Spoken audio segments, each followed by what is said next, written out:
একটা সময় ছিল আমাদের ক্রিকেট বোর্ডের এত কোটি কোটি টাকা ছিল না, ছিল না ভালো জিমনেশিয়াম, প্র্যাকটিস করার মতো ভালো সুযোগ ছিল না, ছিল না দামি দামি কোচ, বিদেশ থেকে আনা ভালো ভালো কোচিং স্টাফ। তারপরও আমাদের তখনকার সময় ক্রিকেট প্লেয়ারদের এত মোটা অঙ্কের টাকাও ছিল না, এত মোটা অঙ্কের বেতনও তারা পেত না, এত স্পন্সর, এত পরিচিতি তাদের ছিল না।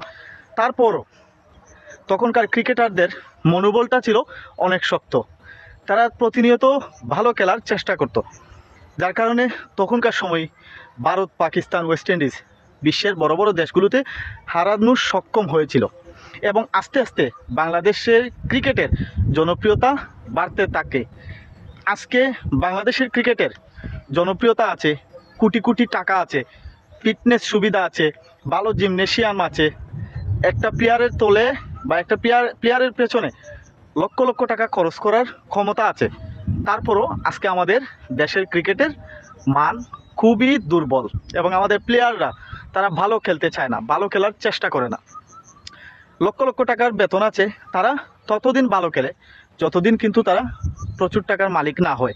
আর যখনই টাকার মালিক হয়ে যায়, তারা টাকার মুখ দেখে যায়, তখনই তাদের কাছ থেকে ভালো খেলার প্রবণতাটা হারিয়ে যায়, সেই শক্তি আর থাকে না। একটা প্লেয়ার যদি সে মন থেকে চেষ্টা না করে যে আমি ভালো খেলতেই হবে, সে যদি থিঙ্ক না করে যে আমার প্রতিপক্ষকে আমি তাকে হারাতেই হবে, ততক্ষণ না পর্যন্ত সে ভালো খেলতে পারবে না।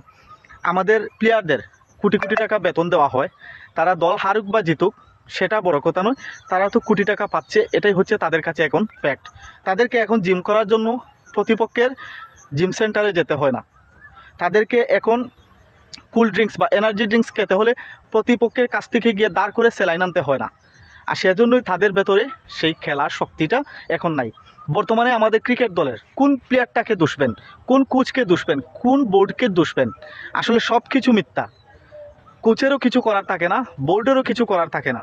যদি একজন প্লেয়ার সে ভালো খেলতে না পারে, একজন প্লেয়ারের মধ্যে যদি তার ভালো খেলার মন মানসিকতা না থাকে, দেখেন আইসিসির সহযোগী দেশগুলোর কাছে আমাদের বাংলাদেশ যে পরিমাণে হেরেছে, সেটা আর কোনো দল বা আইসিসির পূর্ণ সদস্য দল তারা কিন্তু হারেনি।